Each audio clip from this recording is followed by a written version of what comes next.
that subway train because that's a dangerous dude, okay?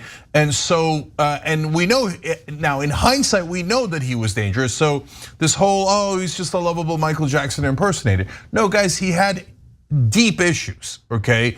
That doesn't mean that he should have been killed. That doesn't mean he's a bad guy. He had mental health issues, right? I'm gonna get to what should have happened earlier in a second, right?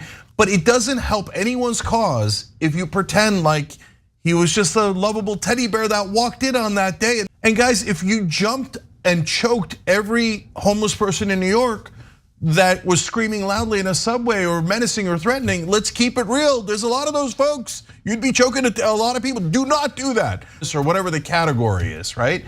Now, does that mean that Penny had a right to kill him? Absolutely not, absolutely not. He did not take any physical step towards accosting anyone. To me, there's a giant chunk we don't know yet.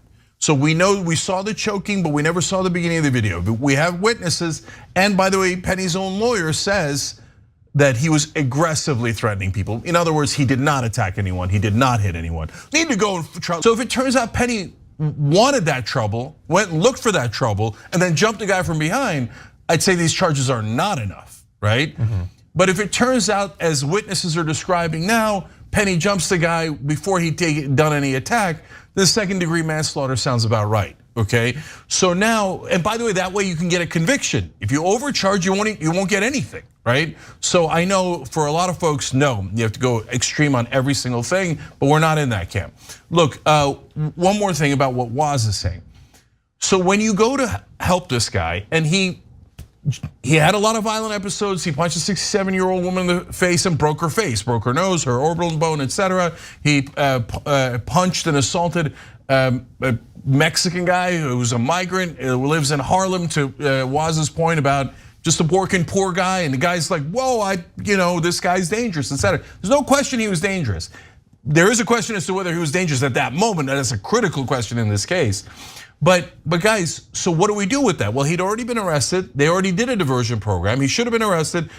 I like that there's a diversion program. That's good.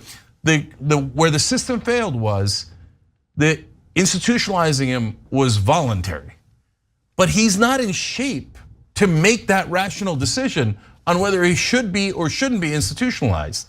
I think it should have been involuntary. And by the way, if you say, oh, that takes his freedom away, you guys aren't getting it. This isn't about freedom, and I'm not interested in your libertarian right-wing point of view. No, it's about making sure that you protect not only everyone else, but Neely too. So what did he do? He walked out of that diversion program on day 13, and then this happened, right? If he couldn't walk out, not only would other people be safer, but he'd be alive. He'd be alive. You're not doing him any favors by sending him back out in the street